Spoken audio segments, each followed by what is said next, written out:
नमस्कार दोस्तों, मैं हूं शुभम और आप देख रहे हैं होम टाउन हिस्ट्री, जहां इतिहास सिर्फ तारीखों में नहीं, पत्थरों में धड़कता है, हवा में फुसफुसाता है। पिछले एपिसोड में हमने देखा कैसे स्वर्ग समान हम्पी राख में तब्दील हो गया। पर दोस्तों, वो बस कहानी का पहला हिस्सा था। आज हम उतरने जा रहे हैं उस हम्पी के नीचे, जहाँ इतिहास नहीं, डर छिपा है, खोई हुई गुफाओं का रहस्य।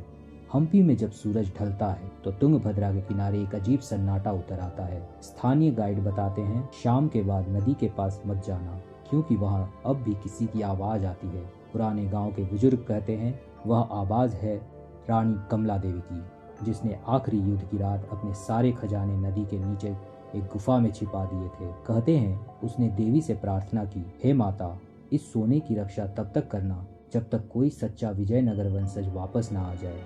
और फिर उसने उसी गुफा में समाधि ले ली। अदृश्य सुरंगें और खोया हुआ दरवाजा। कुछ साल पहले एएसआई की टीम ने हम्पी में सर्वे किया। उन्हें रॉयल एनक्लोजर के नीचे एक संकरी सुरंग मिली, जिसकी दीवारों पर अजीब से चिन्ह बने हुए थे, जैसे कोई नक्शा उकेरा गया हो। जब उन्होंने आगे बढ़ने की कोशिश की, सुरंग अचानक गायब हो गई। 3 मजदूरों ने दावा किया उन्हें भीतर से घंटी की आवाज़ सुनाई दी। एक पल के लिए हवा में अगरबत्ती की महक फैल गई। क्या यह वही दरवाज़ा था जो रानी के खजाने तक जाता था, या किसी और अनदेखी शक्ति की चेतावनी? हम्पी का श्राप, यह सिर्फ सुनने में कहानी लगती है, पर दोस्तों, आज भी हम्पी के कुछ हिस्सों में एएसआई खुद रात के बाद काम नहीं करता।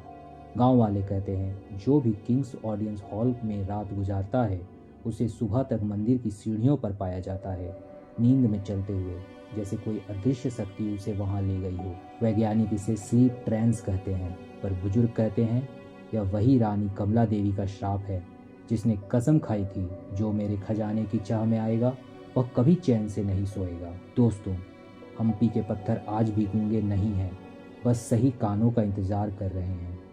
सच में रानी का खजाना अब भी नदी के नीचे है, या वो सिर्फ एक कहानी है जिसे पत्थर याद रखे हुए हैं? इस रहस्य को जानने के लिए बने रहिए हमारे अगले एपिसोड में, हम्पी पार्ट 3, खजाने की आखिरी रात। अगर आपको यह वीडियो पसंद आया तो लाइक बटन दबाना मत भूलिए, सब्सक्राइब करिए होम टाउन हिस्ट्री को, और कमेंट में बताइए क्या आप उस सुरंग में उतरने की हिम्मत करेंगे। मैं हूं शुभम और आप देख रहे थे होम टाउन हिस्ट्री, जहां इतिहास जिंदा नहीं, बस नींद में है।